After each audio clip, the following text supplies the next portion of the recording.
Radio 3 tiene una interesante propuesta para vos. Te invitamos a escuchar un educativo programa, Un Nuevo Sol, con la conducción de María Isabel García, Rosario Vicondo y Bautista Sestac.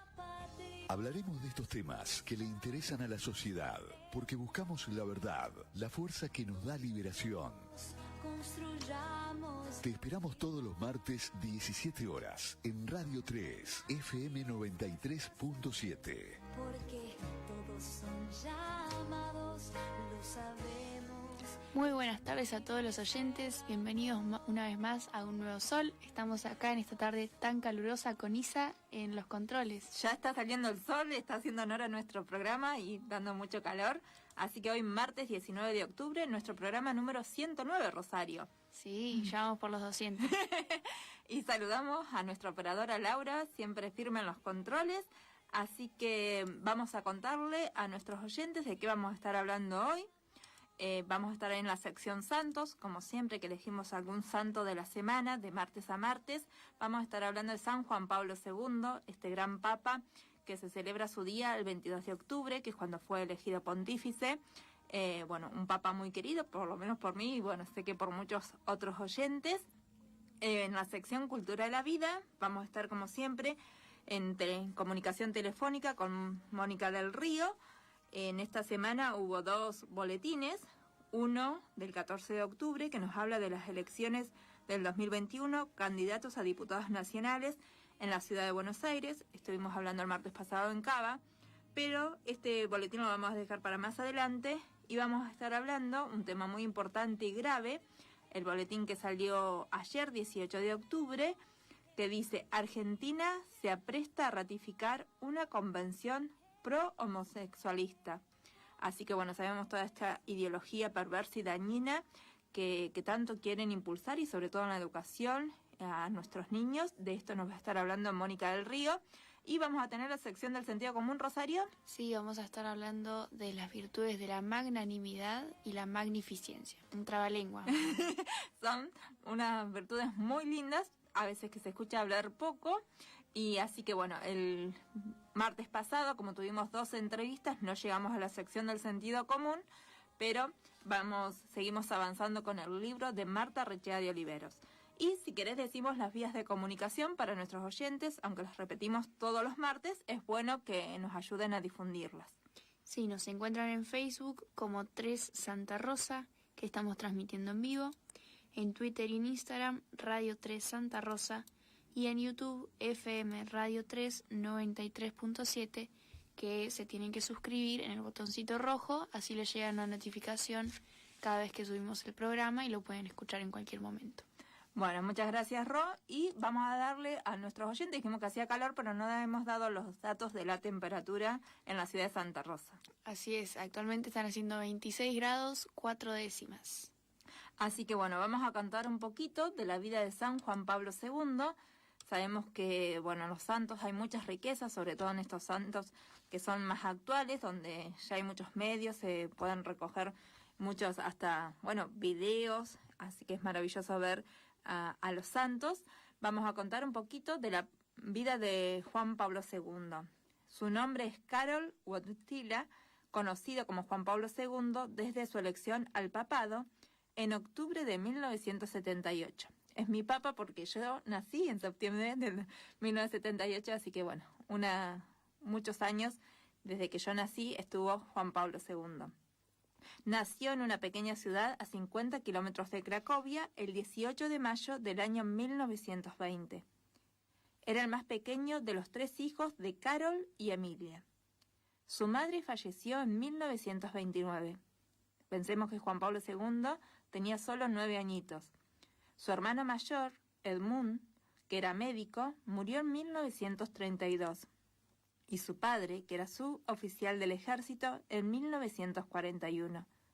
Su hermana Olga murió antes de que él naciera. Es decir, que ya a la edad de 21 años, en cuanto a su familia directa, estaba solo. Fue bautizado el 20 de junio de 1920. A los 9 años hizo su primera comunión.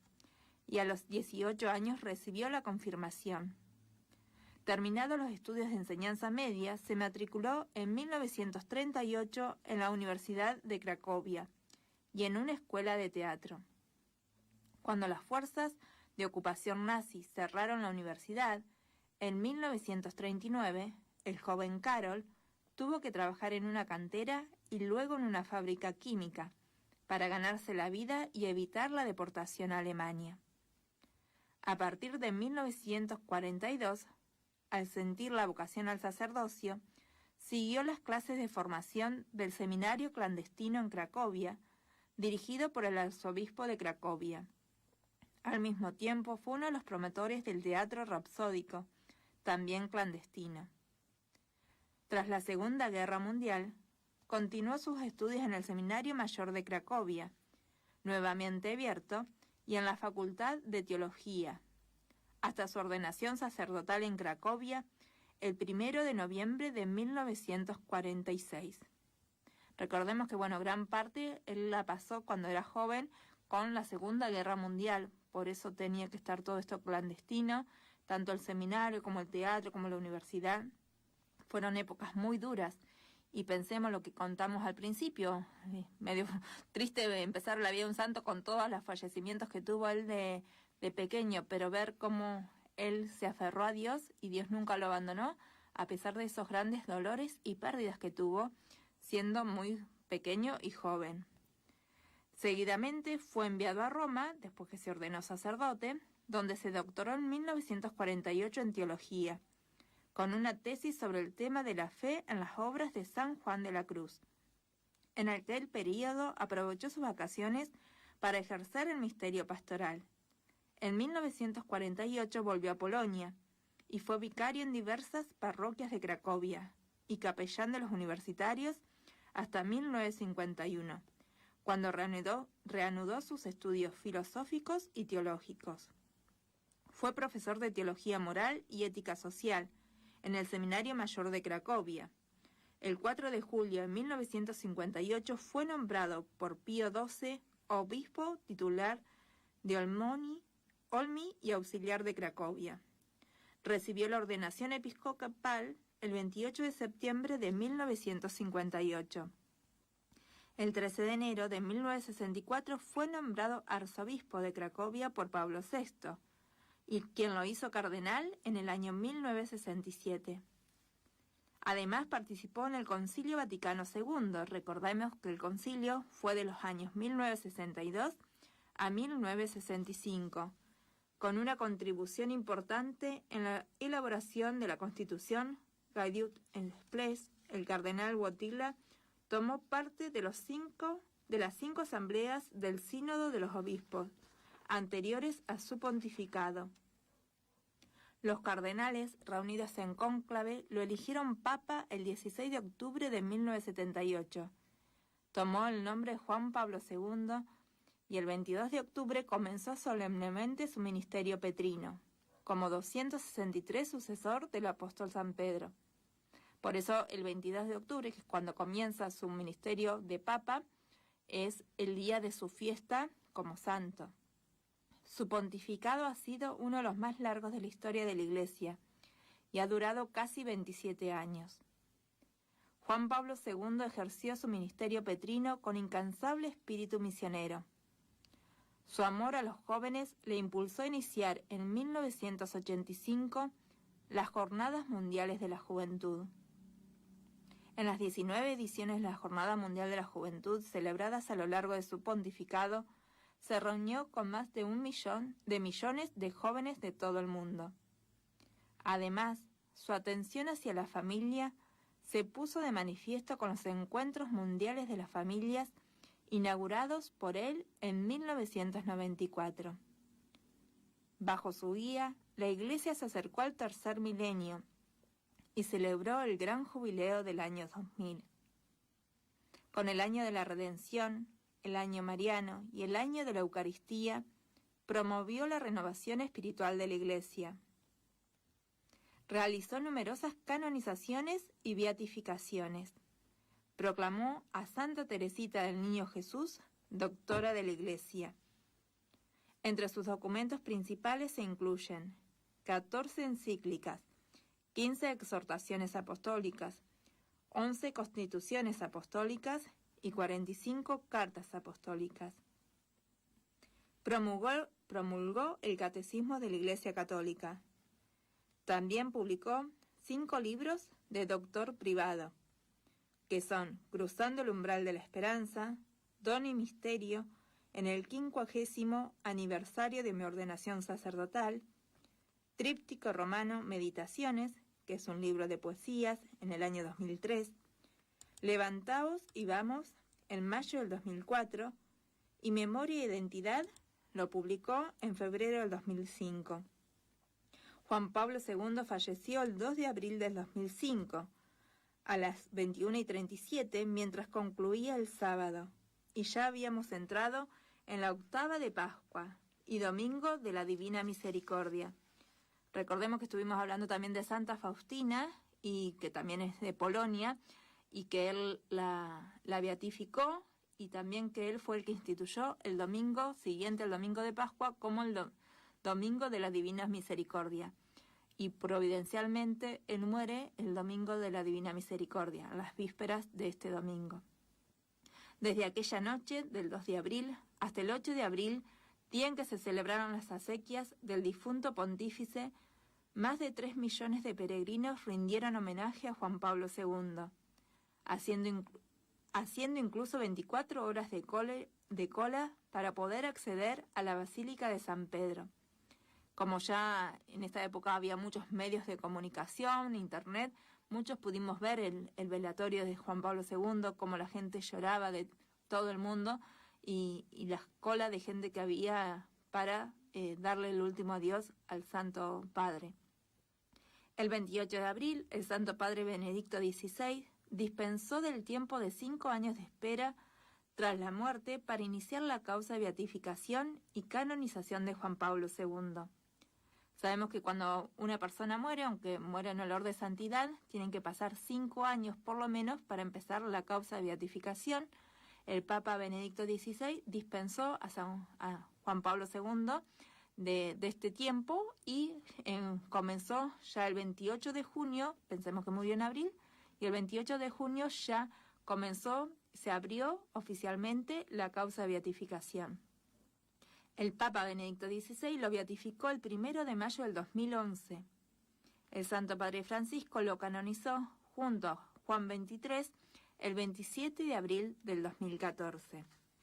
Así que bueno, hay un montón para contar y para decir. Hay muchos videos donde podemos ver y conocer la vida de este gran Papa. También hay muchos libros para leer, se pueden leer sus encíclicas, sus cartas apostólicas. Fue el Papa de las familias, él inauguró esto de las Jornadas Mundiales de la Familia, las Jornadas Mundiales de la Juventud, para estar con los jóvenes, para evangelizar. Fue un gran misionero, fue uno de los papas que más países visitó para llevar la luz del Evangelio. No sé, Rosario, si querés agregar algo más del Papa Juan Pablo II. Sí, Isa, está bueno saber que hay una investigación realizada en los Estados Unidos que indicó que lo más cautivador de su figura era su sonrisa, la devoción mariana, el dominio de varias lenguas y el amor por los niños y los pobres. En otra investigación con estudiantes de Portugal, España y América Latina, fue señalado en primer lugar como la persona más admirada del mundo. Así que bueno, sí, increíble. Yo hace poquito justo vi una entrevista al payaso que hacía reír tanto, bueno, en algunos encuentros, no sé bien cómo era, pero un payaso y bueno, ver la sonrisa, bueno, se reía mucho el Papa, bueno, da una gran alegría ver esa sencillez. El payaso justo contaba que tenía esa simpleza de los niños, que con simples trucos se reía y se reía mucho. Así que bueno, esa grandeza que tienen los santos. Hoy vamos a estar hablando de la virtud de la magnanimidad. Eso es lo que tienen los santos, que con grandes aspiraciones, porque bueno, con esas esperanzas del cielo de hacer grandes cosas, aunque sean sencillas, pero grandes por amor a Dios. Y vamos a ir ya a la primera canción, vamos a ir llamando a Mónica del Río para honrar, bueno, estamos en octubre, el mes de las misiones, el mes del Rosario, y estuvimos hablando de este gran Papa, que primero de todo fue sacerdote, aunque tuvo que estudiar en la clandestinidad. Así que vamos a escuchar Canción para un hermano misionero, donde se nos habla de las misiones y de este valor sagrado del sacerdocio y del valor de la Santa Misa. Laura, por favor.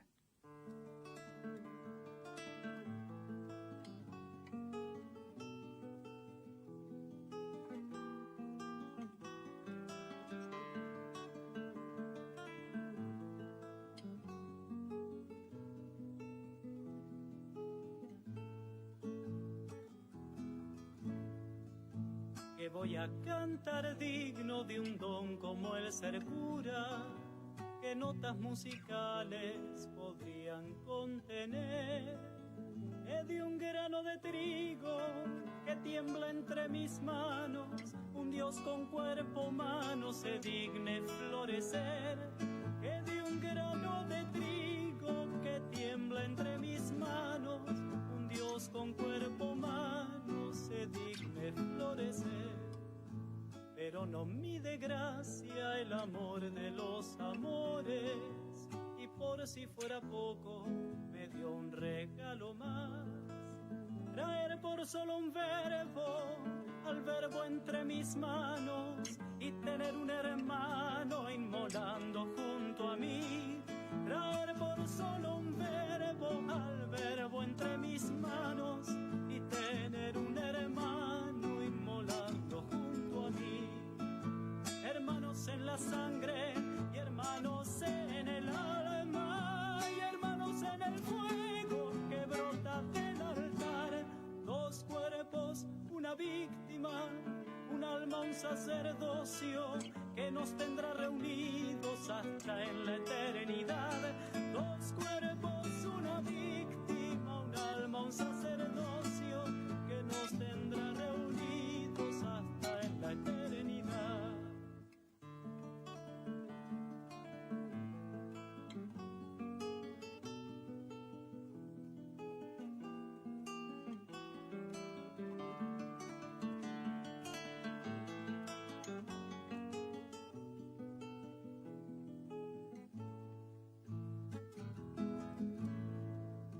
Te vas de misionero a aquel país lejano, pero aunque con mis ojos no pueda verte más, cuando alcemos la hostia seremos uno solo, unidos en el fuego que brota del altar. Cuando alcemos la hostia seremos uno solo, unidos en el fuego que brota del altar. No olvides que tu vida, hermano, está en la misa, que no hay nada más grande que Dios nos pueda dar, que Él se quedó en tus manos y que al llegar al cielo, Él mismo entre sus manos por siempre nos tendrá, que Él se quedó en tus manos y que al llegar al cielo, Él mismo entre sus manos por siempre nos tendrá. Hermanos en la sangre y hermanos en el alma y hermanos en el fuego que brota del altar. Dos cuerpos, una víctima, un alma, un sacerdocio que nos tendrá reunidos hasta en la eternidad. Dos cuerpos, una víctima, un alma, un sacerdocio que nos tendrá reunidos hasta en la eternidad. Un nuevo sol se levanta sobre la nueva civilización. Gracias, Laura, gracias por esta canción. Y ya estamos en comunicación telefónica con Buenos Aires. Así es, aquí estamos. Buenas tardes, Mónica. Hola, ¿cómo les van los soles? Aquí No. 19 grados. Ah, 19, soleado. acá tenemos un poquito más. Sí, ustedes ya están con temperatura de verano, ya las escuché. Sí, así que bueno, vamos a contarles a los oyentes que como siempre decimos, que los invito a suscribirse al boletín Notivida, que nos puede llegar por correo electrónico, que es muy bueno tener toda esta información en el correo electrónico para después buscarla, y también los pueden seguir en Facebook como Notivida. Y en esta semana teníamos 2 boletines, pero vamos a estar hablando solamente de uno de ellos, porque el primero, del 14 de octubre, dice Elecciones 2021, candidatos a diputados nacionales. Bueno, los antecedentes en materia familia y vida en la ciudad de Buenos Aires, como estuvimos hablando sobre la provincia de Buenos Aires, pero como para las elecciones falta, y hay uno que es más preocupante y grave de esto que hacen nuestros diputados. Ayer, 18 de octubre, hay otro boletín Notivida que dice: Argentina se apresta a ratificar una convención pro-homosexualista. Así que bueno, Mónica, si nos querés contar de esto a los oyentes para saber lo que hacen nuestros diputados. Sí, aparte este es el tema más urgente, porque después de mucho tiempo la Cámara de Diputados se reúne la semana que viene, sesionan el martes 26, ya está acordado el plan de labor, es decir, el temario de ese día, hay unos 22 proyectos, entre declaraciones, proyectos de ley, bueno, y uno de esos es la aprobación de la Convención contra toda forma de discriminación e intolerancia. Y nosotros ya mencionamos muchas veces que esas expresiones como discriminación y violencia son manipuladas después ideológicamente, ¿no? Y esta en particular es explícita, es la convención que introdujo en el Sistema Interamericano de Derechos Humanos como categorías protegidas a la orientación sexual y la identidad de género. Nosotros no lo tenemos todavía esto en nuestra ley antidiscriminatoria. Y la comunidad LGBT viene bregando desde el año 2005 por modificar esa ley e incluir identidad de género y orientación sexual. Todavía no lo han hecho, pero cuando se reunió la Comisión de Relaciones Exteriores, que fue la comisión de cabecera para esta convención internacional, uno de los muy pocos que habló, porque estaba acordado por los bloques, y entonces el dictamen lo firmaron un montón de diputados, algunos que si supieran lo que estaban firmando no lo hubieran hecho, me consta. Bueno, habló Maxi Ferraro, que él sí es activista gay, siempre lo ha sido, y decía, bueno, después de aprobar esta convención lo que hay que hacer es modificar la antidiscriminatoria. Esa ley de la que hablamos desde hace muchísimos años en el boletín, que le hemos llamado la ley Mordaza. ¿Por qué? Porque en la medida que entran como categorías protegidas la orientación sexual y la identidad de género, después merman otras libertades. La libertad de culto, la de expresión, la de asociación, la de aprender, la de enseñar, mencionábamos en el boletín. Nosotros hemos tenido ejemplos desde hace casi 20 años en el país. Y además de que después una imposición, no dejan pensar distinto, no dejan actuar distinto, no dejan hacer nada. No dejan decir. O sea, Monseñor Di Monte, por ejemplo, que se murió hace muchísimos años y era el arzobispo de Mercedes Luján, fue querellado por la comunidad homosexual porque un 7 de agosto de aquel año lo grabaron adentro del templo y tocaban la epístola de San Pablo que habla de los afeminados, y con eso lo denunciaron. O sea, por la epístola de San Pablo fue denunciado.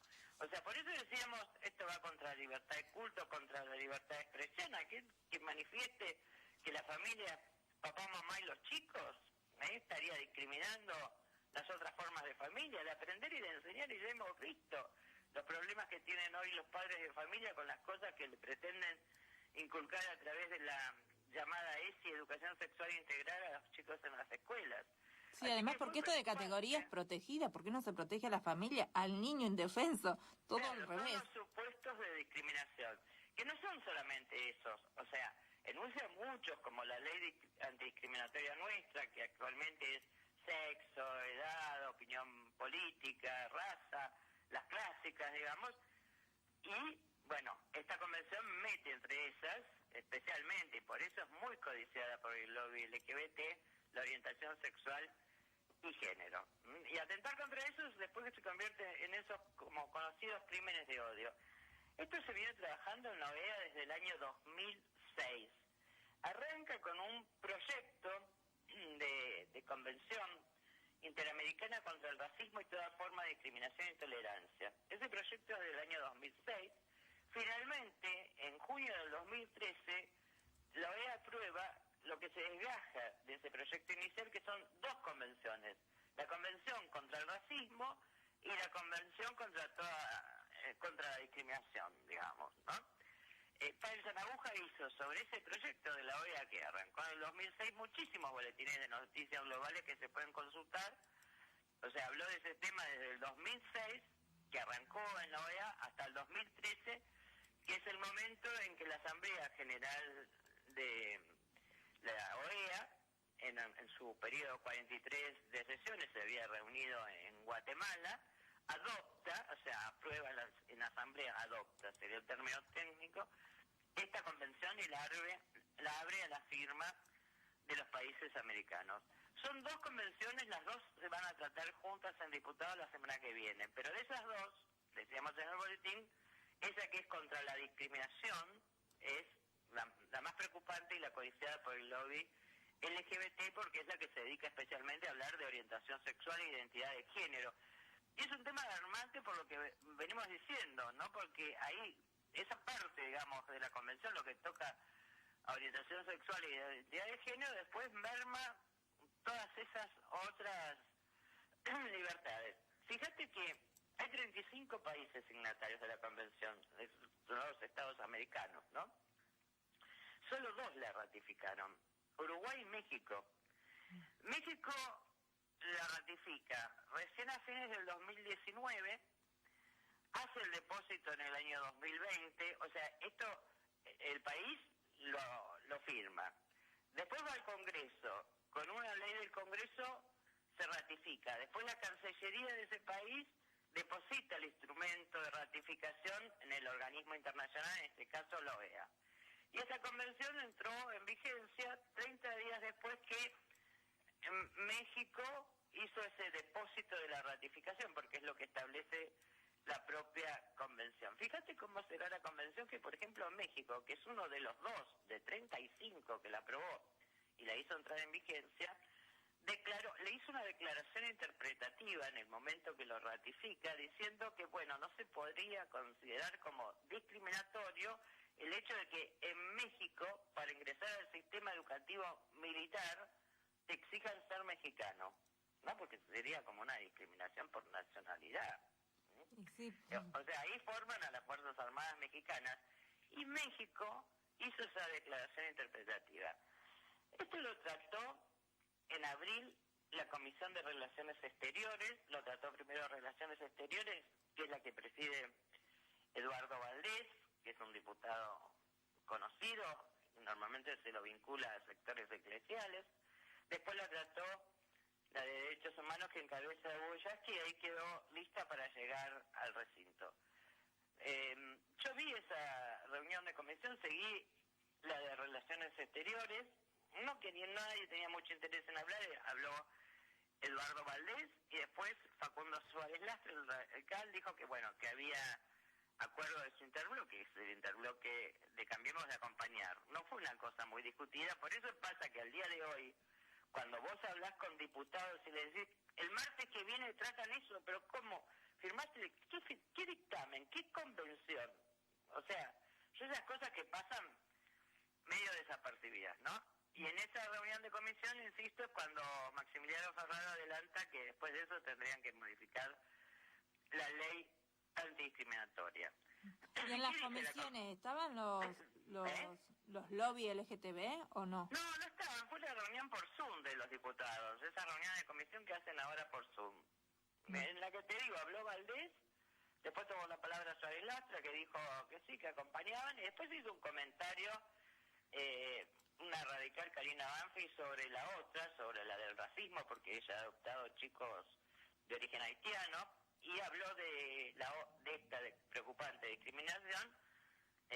Hizo un comentario Maximiliano Ferraro, que bueno, es la activista gay que impulsó muchas leyes que en la ciudad de Buenos Aires, como por ejemplo la famosa del ponerle Jauregui al subte.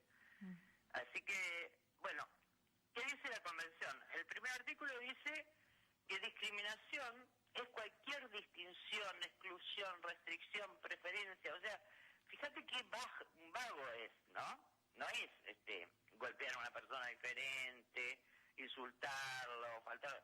Cualquier distinción, cualquier exclusión. ¿Basada en qué esa distinción? En motivos de, bueno, ahí enuncia los motivos, nacionalidad, edad, sexo, y atrás enseguida viene orientación sexual, identidad y expresión de género. Y entre los compromisos asumidos por el Estado, en el boletín yo sinteticé 2 nada más, que es una lista de compromisos. El Estado es como que tiene que monitorear que esto se cumpla, tiene que prevenir, eliminar, prohibir y sancionar que se hagan actos discriminatorios. Por ejemplo, ¿en dónde? En cualquier publicación, aunque sea una comunicación de internet, o sea, que no haya ningún material que promueva e incite el odio, la discriminación y la intolerancia. Pero esto, hablar de el orden natural, en estos términos, es una incitación al odio para ellos. Cuando vos decís, el matrimonio es naturalmente la unión de un hombre y una mujer, eso es una incitación al odio, a la discriminación. Sí, o ahora que fue el Día de la Madre, tal vez con una sola imagen de una mujer y un bebé, si no ponen a un travesti y una bebé, no sé, nos van a decir que estamos discriminando, porque Sí. es increíble cómo esta gente, no sé, es muy sensible y tiene un odio, no sé qué palabra usar, pero cualquier cosa lo toman como que uno los está discriminando. Y es un modo que han utilizado para forzar la aceptación de su estilo de vida. Y otra cosa que puntualizábamos en el boletín es que una cosa que tiene que monitorear el Estado, prevenir, eliminar, prohibir y sancionar también, es que no haya contenidos pedagógicos que reproduzcan estereotipos.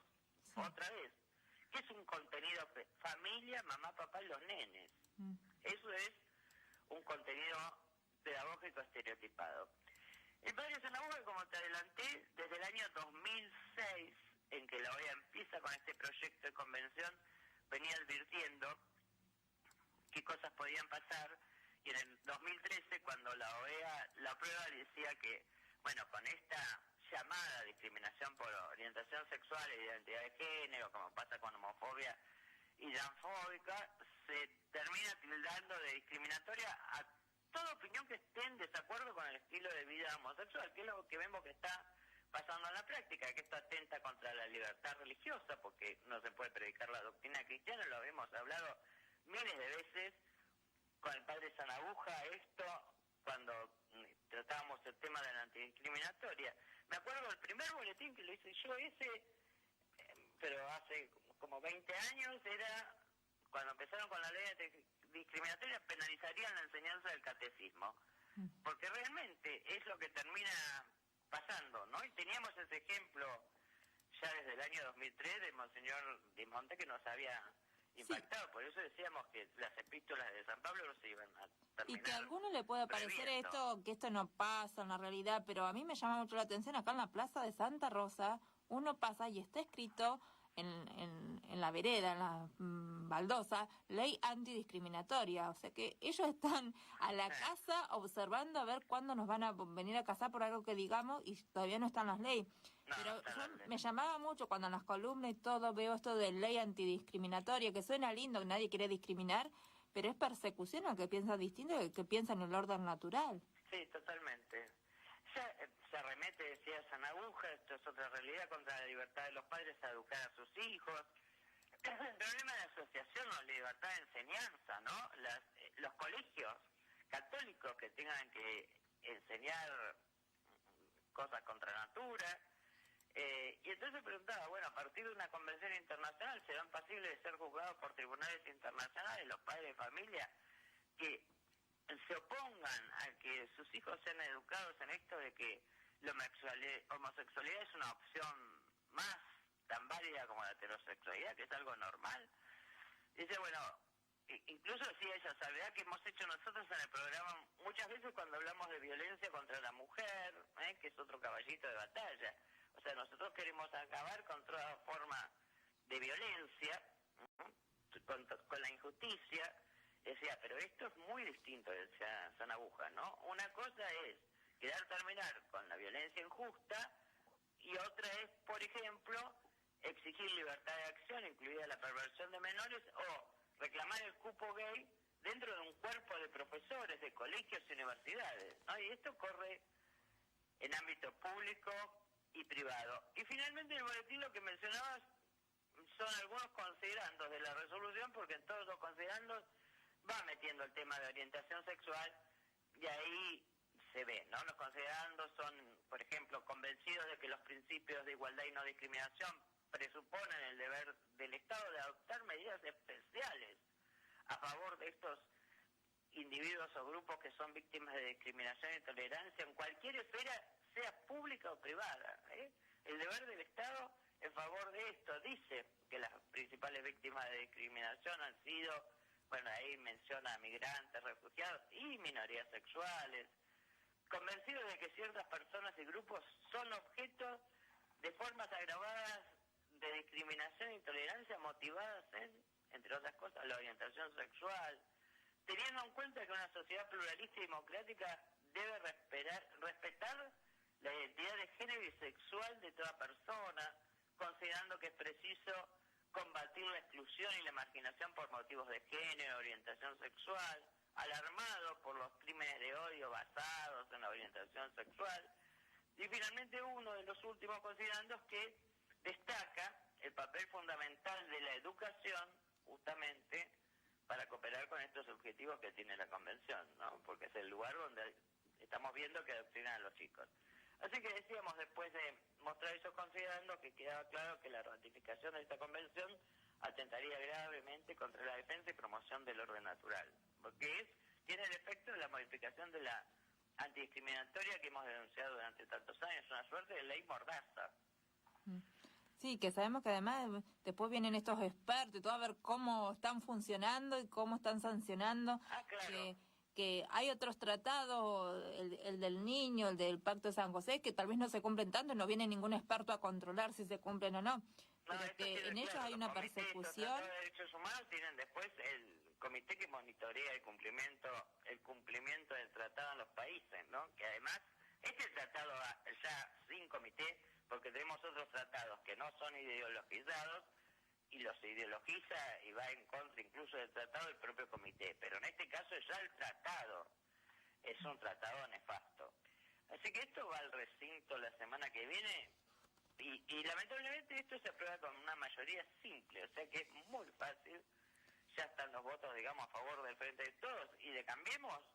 Había presentado proyectos en distintas oportunidades, incluso la primera vez que el Ejecutivo manda esta convención al Congreso para que el Congreso la ratifique, esto pasó en el 2017 y la mandó Macri.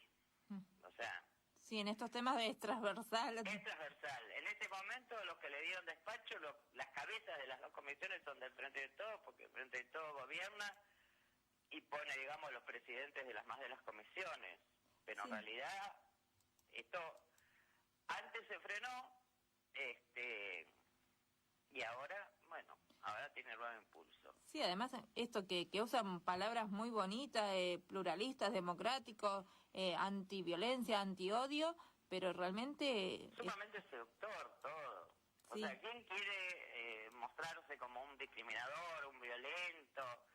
Y bueno, ese es el motivo por el cual entran tantos en esto, ¿no? Está bien pensado. Sí, sabemos que hoy creo que la mayor violencia está, bueno, contra algún religioso, un sacerdote, no lo dejan ni opinar ni hablar, contra los hombres, porque hoy todo es feminismo y sobre todo estos grupos minoritarios. Así que la gran parte de la sociedad no está con esto. Los representantes, que son los diputados y senadores, deberían representar al pueblo y buscar para que no haya odio contra nadie ni discriminación y... Esperemos, ¿no? Está en nosotros también movernos porque, insisto, los más de los diputados, incluso, que no saben ni de qué se trata. Yo tuve oportunidad, después del boletín que hice ayer, de comunicarme con algunos despachos, nada. Y hoy están todos además preocupados en las elecciones, tristemente. Ustedes, y te dicen, ¿qué es? ¿Yo firmé? ¿Dónde está? ¿Viste? O sea, no tienen ni idea. Así que hay que moverse realmente. Hice el boletín con esa finalidad de que haya algún material sobre este tema. Así que bueno, todo aquel que conozca a... Sí, además estamos en época de elecciones, ellos son representantes del pueblo y el pueblo no quiere esto de que nos estén callando la boca, tanto que hablan de derechos humanos, de libertades, pero se cortan todas las libertades y sobre todo de los padres a educar a sus hijos, porque sabemos que después esto es persecución. Ya tenemos toda esta ideología, ya nos cortan hasta internet si uno opina distinto, y porque incluida el internet, a mí me llama la atención, digo, si ya nos censuran, ¿será que ahora nos van a mandar presos? Porque la censura ya está, uno no puede opinar distinto. En la tele se ve un montón, siempre son 5 contra 1. Bueno, eso viene después, ¿no? La penalización. Porque en algún momento, con la antidiscriminatoria, que no pudieron avanzar en el país, la ley nacional, bueno, venía la inclusión de penas por discriminación en el Código Penal. O sea que eso que está diciendo no es una utopía, es un futuro no tan lejano. Así que bueno, todos los ciudadanos, después por internet se escucha bastante el programa de distintas provincias, que tenemos los diputados son de todas las provincias, bueno, hablar con ellos y decirles nosotros no queremos esto, no queremos que no nos dejen pensar. Y... Sobre todo que el diputado es pragmático, le interesan los votos. ¿Y los votos de quién? O sea, si yo le escribo a un diputado de La Pampa y lo alerto sobre esto, sí, a lo mejor me da bolilla porque sabe que hace no tenemos, si soy ciudadana pampeana, a los de La Pampa, y soy ciudadana bonaerense. Yo no lo voto, por más que a mí no me guste lo que hace, yo ni puedo votarlo ni dejar de votarlo. O sea que es importante que en cada distrito se ocupen de sus diputados. Y es importante, yo no estoy haciendo un curso de todo esto, entonces me gusta que no es la opinión del diputado, porque ellos no están ahí para decir su opinión, ellos están representando al pueblo. Así que por eso es tan importante que el pueblo y los ciudadanos se los hagamos saber. Porque... Sí, cada uno insisto en su distrito, que eso es lo que más les llega. Sobre todo ahora que estamos en periodos electorales. Bueno, Mónica, así que muchas gracias por esto, porque esto no se entera, no salen las noticias, y ni los diputados que lo han firmado saben que están firmando. Así que es un tema preocupante, en tema de ideología, en tema de familia y vida, porque sabemos que todas estas ideologías atacan a la familia, atacan a la figura, la célula básica de la sociedad, que es la familia y el orden natural. Así es. Así que Así nosotros, que bueno, después de tus noticias, nos queda Manu, una semana. bueno, así que sí, invitamos a todos a movernos, a escribir a los diputados, porque esto se va a tratar en diputados, y decirle que nosotros no queremos toda esta ideología. Y como vos, Mónica, nos traes buenas noticias, vamos a escuchar una linda canción que habla de la madre, que habla de la familia y de la importancia de todo este orden natural. Qué bueno, me encanta, se lo agradezco. Así nos desintoxicamos. Bueno, gracias, Hasta el Mónica, martes, si a vos. Dios quiere. Bueno, vamos a escuchar la canción de los Chalchaleros, Del Tiempo y Mamá. Muchas gracias, Mónica.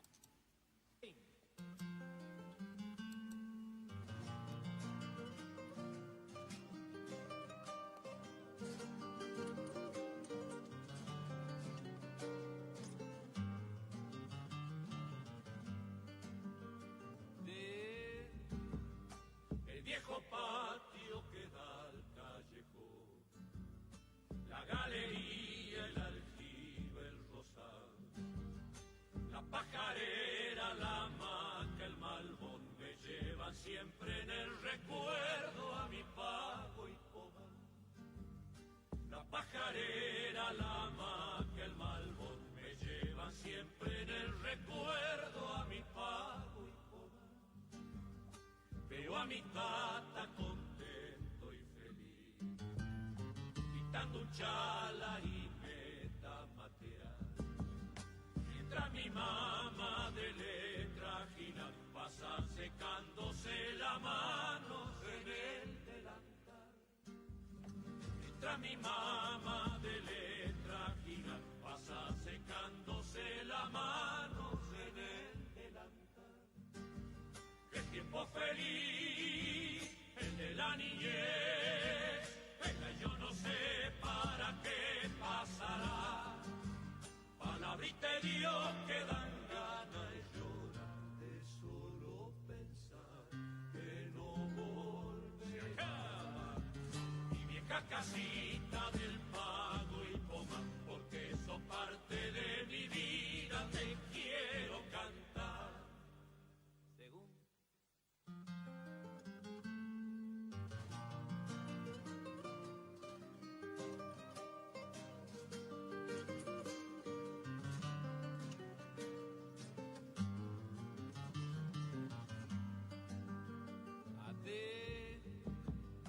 veo la cuja, el brasero, el telar, la paila y cobre y el uso de hilar.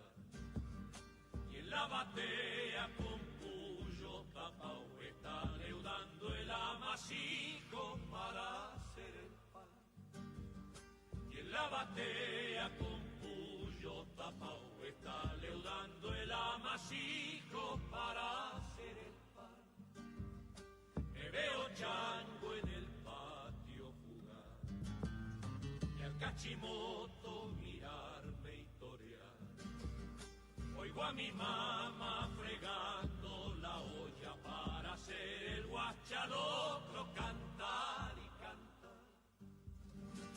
mi mamá fregando la olla para hacer el guache al otro cantar y cantar. Qué tiempo feliz, el de la niñez, ella y yo no sé para qué pasará. Palabrita de Dios que dan ganas de llorar, de solo pensar que no volverá.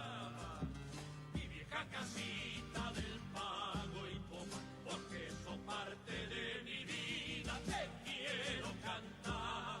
Un nuevo sol se levanta sobre la... Gracias Laura por esta linda canción de los chalchaleros, con este valor de la madre, del valor de la familia, de la casa, de esas tareas. Y vamos a recordar nuestras vías de comunicación, nos pueden seguir, estamos transmitiendo por Facebook, saludamos a Elba, a Marta, a Marcela que nos han saludado por Facebook. Estamos transmitiendo por el Facebook de 3 con letras Santa Rosa. En Twitter nos pueden seguir por Radio 3, S3 con número Santa Rosa. En Instagram, Radio 3 Santa Rosa. Le invitamos a que se hagan amigos de Instagram, que no tenemos tantos seguidores.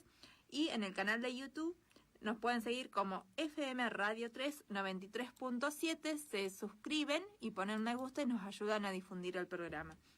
Y vamos a pedirle ya a Laura, porque son las 18 menos 10 de la tarde, 6 menos 10 de la tarde. Vamos a pedirle a Laura la cortina del sentido común para escuchar a Rosario.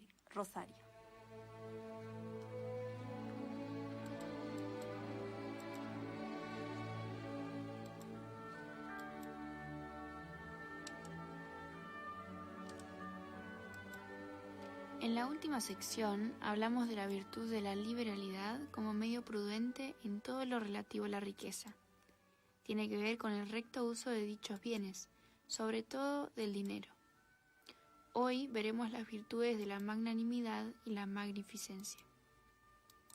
La magnanimidad es la virtud que inclina a emprender obras grandes, espléndidas y dignas de honor en todo género de virtudes. Implica grandeza de alma y empuja siempre a lo grande, a lo espléndido, y es incompatible con la mediocridad. Se refiere solo a las grandes ideas, a las grandes empresas, porque supone siempre lo grande. Es la virtud que implica grandeza de espíritu, anchura y altura de miras, nobleza de carácter, fortaleza para resistir las contrariedades y valentía para enfrentar los riesgos. Es magnánimo quien aspira a lo que es grande en las cosas. ¿Qué es lo que se encubre en ese objeto anhelado? ¿Qué es lo que el magnánimo busca en el fondo? Aristóteles contesta sin vacilar: el honor. Es el honor un bien exterior, el mayor de todos ellos, que responde y se debe a la excelencia interior. El honor, el ser homenajeado, distinguido y honrado según nuestra dignidad, es el mayor bien de un hombre, por encima de la riqueza y del poder. Es por eso que el hombre magnánimo mira con mucho respeto al honor, porque sabe que es lo máximo que se le puede tributar a las personas y a las instituciones, como recompensa de lo que han dado. Según Santo Tomás, el magnánimo busca el honor por 3 motivos: para sí mismo, para su buen nombre y prestigio, lo cual es lícito, y porque le gusta que se sepa; para el prójimo, dirigido a una institución desde un colegio, un club o una ciudad; y para Dios, defendiendo el honor de su iglesia y evangelizando almas que le tributarán la mayor gloria. Los honores, como las riquezas, son muy peligrosas si uno pierde su objetivo. La magnanimidad necesita de 3 ingredientes: confianza en que podrá, con la ayuda de Dios y sus talentos recibidos, para llevar a cabo su misión; seguridad y bienes de fortuna, que, si bien no son indispensables, sabemos, y es evidente, que mucho ayudan a realizar las grandes obras. Esta vocación de grandeza ha sido una constante en la historia humana. Esta fascinante atracción ha convocado a los mejores hombres, a las almas más nobles y generosas ante su llamado. Tales fueron los casos de San Francisco de Asís, el emperador Carlos V, San Ignacio de Loyola, Cristóbal Colón y Don Bosco. Todos y cada uno han tenido un ideal altísimo que han clavado como bandera para batallar y defender en sus vidas. Almas que en su momento y después, durante la perseverancia a través de los años, no dudaron en dejarlo todo para responder a una gran vocación, a un gran llamado.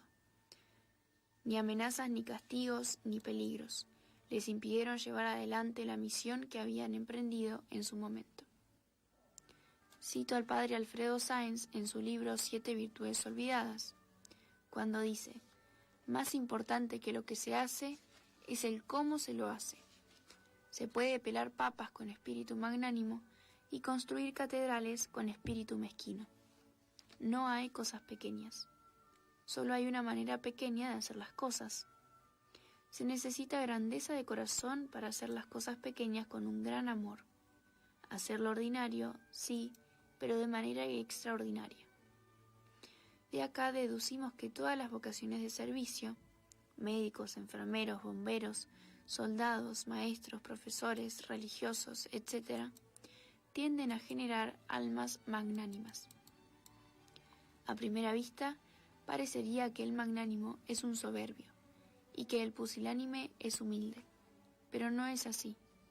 La magnanimidad implica mucha humildad. Humildad de andar en verdad, como decía Santa Teresa. Así como la magnanimidad impulsa el espíritu a las cosas grandes, la humildad vacía al hombre de sí mismo. De lo contrario, correremos peligro de caer en los vicios, que se oponen a la magnanimidad, que son la presunción, la ambición, la vanagloria y la pusilanimidad. La presunción, que es cuando, desconociendo nuestras posibilidades y sin contar con la ayuda divina, nos creemos capaces de emprender solos empresas enormes. Es muy bueno y noble tener grandes ideales y aspiraciones, pero no pretender hacerlo sin ayuda de Dios, con nuestros solos elementos humanos. La ambición desmedida es el deseo desordenado del honor buscado en las cosas materiales. Ambicionamos la gloria para nosotros mismos, y no para Dios. La ambición desmedida siempre tiene un precio y se opone al lícito y sano deseo de superarse y mejorar nuestra posición cultural, social o económica, para el bien de los nuestros. La vanagloria, con sus hijas la jactancia, el afán de novedades, la hipocresía, la tendencia a las peleas inútiles, la tosudez en el propio juicio, etc. La pusilanimidad, que es el vicio que se opone más frontalmente a la magnanimidad, es cuando, teniendo condiciones para grandes empresas, nos consideramos incapaces y no lo hacemos por una falta de confianza en nosotros mismos o una humildad malentendida. Pío XII hablaba del cansancio de los buenos. Hoy podríamos hablar de la pusilanimidad de los buenos. Dice el padre Sáenz: el magnánimo moderno deberá tener la grandeza de mantener los principios, renunciando a la gloria, no por menosprecio o por indiferencia, sino simplemente porque de hecho contará tan solo con la estima de un puñado, de algunos que, como él, se esfuerzan por practicar el retorno a las raíces de la cultura y de la fe, y que saben que las grandes cosas comenzaron por ser pequeñas. No recibirá, por cierto, la gloria de los hombres, pero indudablemente la recibirá de Dios y con creces.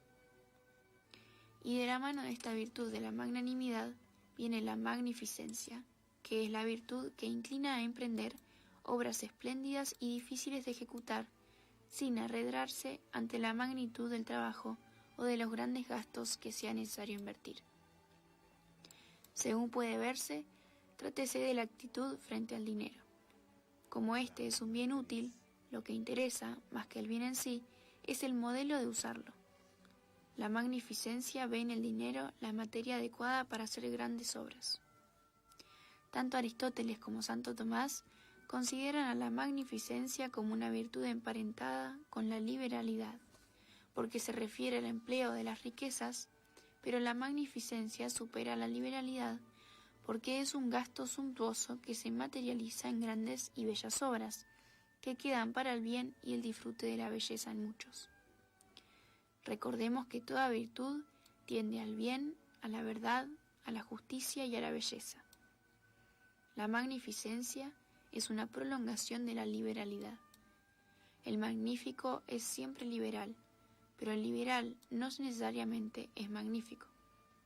El alma magnánima lo será cuando sus acciones sean grandes y bellas, mientras que la magnificencia se refiere solamente a lo que se puede hacer.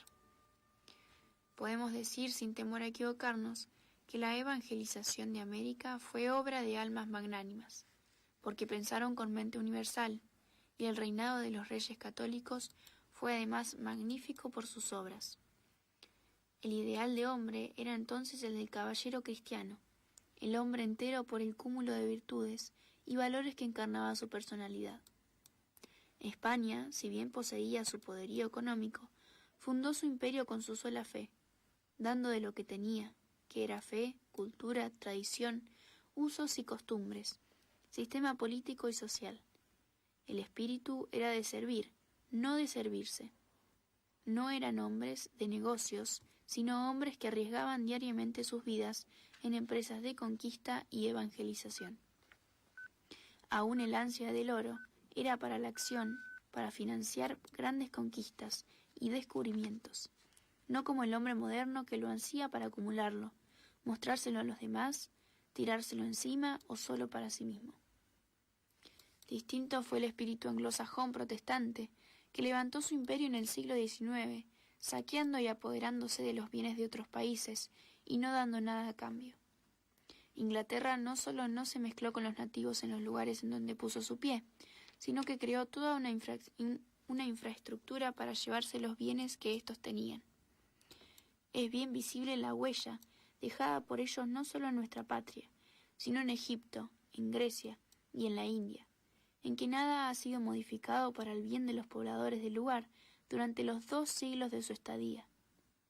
En la India, donde estuvieron 200 años dominando, tuvo que llegar la Madre Teresa de Calcuta con el solo capital de su fe en Cristo, para intentar recoger lo que los indios tiraban a las calles como los despojos de los seres humanos. Aun sabiendo que poco o nada podía modificar en la vida de millones de personas, fue el único faro de caridad que tendió una mano para sostener, ante la muerte, a los millones que morían sin haberla recibido. Los vicios contrarios a la magnificencia son la tacañería o mezquindad y el despilfarro. El mezquino se caracteriza por ser lento en obrar, cuando se trata de cualquier desembolso, por querer gastar siempre lo menos posible, por entristecerse cuando se ve obligado a pagar algo, pensando que ha puesto más de lo que hubiera convenido. Lo único que logra es que las cosas, aunque en sí sean grandes, por la miserable pequeñez de su espíritu, pierdan toda su sublimidad y toda su belleza. Antes hemos relacionado la magnificencia con la belleza. Ahora podemos señalar el vínculo que une la tacañería con la fealdad, una demostración más de la unión que existe entre la moral y la estética. En cuanto al despilfarro, es cuando se gasta en lo que no corresponde o en cosas superfluas, y caprichos excesivos se contrapone con los límites de lo prudente y lo virtuoso. Cerramos la sección de hoy meditando entonces sobre estas 2 virtudes, la aspiración a la grandeza, principalmente por Dios, y la aplicación de la grandeza en obras bellas, también para Dios. Así que qué maravilla, como siempre digo, el libro de las 54 virtudes atacadas, porque siempre trae muchos ejemplos, porque si no a veces nos quedamos con el concepto de la virtud y no lo podemos aplicar a la vida diaria, y ver esto, que el mundo nos confunde tanto, lo bueno lo hace ver como malo y lo malo como bueno. Esto que nos decía Rosario, que a primera vista parecería que el magnánimo es un soberbio, y muchas veces lo vemos, que la gente nos hace sentir en las personas que tienen alma grande, que aspiran a grandes cosas por Dios. Muchas veces el mundo nos dice que son soberbias y que el pusilánime es humilde, pero no es así. Sabemos que estas son virtudes. Me llamó mucho la atención Bueno, y recordaba también el martes pasado que estuvimos en la entrevista con Sebastián Sánchez, que nos habló del gran valor de la cristiandad, de la hispanidad, del 12 de octubre, esto que se nos ha atacado tanto a España, y España tuvo esa grandeza de alma por la evangelización, por llevar a Cristo a las almas. Y bueno, lo bien que lo compara en el libro también, por supuesto que hay muchas más bibliografías sobre esto de la hispanidad, pero con el espíritu anglosajón, donde no se mezclaban con los indios, donde le robaban todos, porque no su objetivo no era la evangelización y la cristiandad. Y en el libro también viene, que me llamó mucho la atención, el ejemplo de Mel Gibson con la película La Pasión de Cristo. Por supuesto en el libro dice, no queremos santificar a nadie, pero ver esas almas grandes que hacen obras grandes para Dios. Y saber que cuando emprendemos estas obras grandes vamos a tener persecución, porque, bueno, al mundo no le gusta, pero Dios siempre nos da la fortaleza. Entonces, bueno, examinarnos cómo estamos viviendo estas virtudes de la magnanimidad, de la magnificencia, y que esto no está muy, bueno, está relacionado, pero no es necesario tener muchos bienes. Nos da el ejemplo de la Madre Teresa de Calcuta y de tantos santos, el Padre Pío, San Pío de Petrelcina, era un fraile, no tenía ni un centavo, hizo un hospital grandísimo, por amor a Dios y por amor a las almas. Y ver todo esto, que la virtud tiende siempre al bien, a la verdad, a la justicia, a la belleza, a lo bueno. Que poco nos muestra el mundo, la tele, sobre estas cosas. Es todo ridículo, hasta el arte es ridículo. Entonces, bueno, ver esto, el siglo de oro, el siglo de oro español, que gracias a eso hay un montón de catedrales. Acá, bueno, en La Pampa no podemos apreciar mucho esto, pero sí se puede ver y apreciar la belleza en el arte, y que era todo para dar obra a Dios. Por eso lo bueno de promulgar las cosas buenas, de promover, y bueno, lo que no es bueno, lo que nos dicen que tenemos que promover tal vez, eso no, pero sí ayudar a estas almas magnánimas, a estas almas que lo hacen con magnificencia, que es emplear bien el dinero, en las obras que hacen, porque todo lleva esfuerzo y todo lleva también muchas críticas y muchos tropiezos. Pero sabemos que, bueno, nuestro ejemplo es Jesús, que a él también le pasó cuando vino a redimirnos a todos, a abrirnos las puertas del cielo, y que el mal siempre va a existir, pero no nos debemos dejar ser pusilánimes, tener un alma pequeña, sino tampoco ser unos, no me acuerdo ahora las palabras, una presunción o vanagloria, hacer las cosas para que nos alaben a nosotros, sino todo a mayor gloria de Dios, como decía San Ignacio. Así que bueno, está muy bueno, porque muchas veces nos ahogamos en un vaso de agua o creemos que no podemos, sabemos que nosotros solos no podemos nada, pero con Dios mayoría aplastante, no me acuerdo qué santo decía. Así que bueno, no sé, Rosario, tenemos algo más ya estamos pasaditas, son las 18:06 de la tarde. Saludamos a todas las personas que nos están siguiendo por Facebook, que nos saludan, que nos escuchan por internet, y a todos los que nos ayudan a difundir el programa. Así que ya estamos en la virtud 44, le decimos a nuestros oyentes. Y no sé si tenés algún saludo de cumpleaños. Yo quería saludar a Daniela, una compañera de trabajo que está cumpliendo años hoy. Y bueno, saludamos a todos y vamos a escuchar una canción que está muy relacionada con esto, de tener altos ideales, de Apenitas Realidad, una samba. Y nos despedimos hasta el martes que viene, Laura, y muchas gracias por todo. Adiós. Chao a Quien todos. tiene ideales altos en su vida, con muy poquita realidad le basta para ser feliz. Quien tiene ideales pequeños o bastardos, no encontrará jamás la felicidad. Cada día se sentirá más insatisfecho y desesperado. Primera.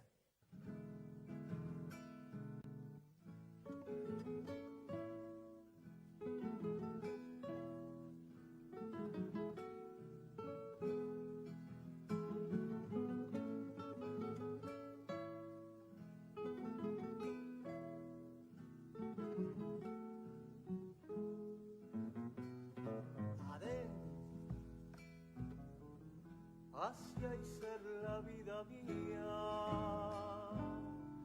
puro amar, puro soñar, casi pura esperanza, apeñita realidad, casi purita esperanza, apeñita realidad. Para mí este mundo es poco, un día se acabará. Yo quiero gloria más alta, donde no acabe la mar. Yo quiero gloria más alta, donde no acabe la mar. Señor, quiero ir en tu huella, dame parte en tu dolor, mas no dejes que en mí muera esta chispa de tu amor, mas no dejes que en mí muera esta chispa de tu amor.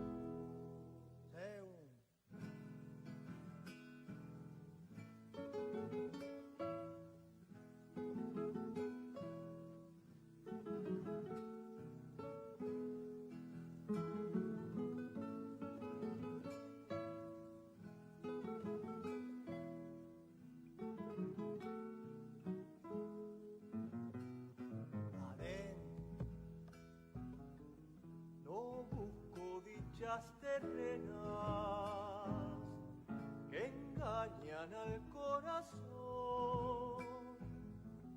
busco almas limpias y amigas que me acerquen a mi Dios, busco almas limpias y amigas que me acerquen a mi Dios. Busco el mensaje escondido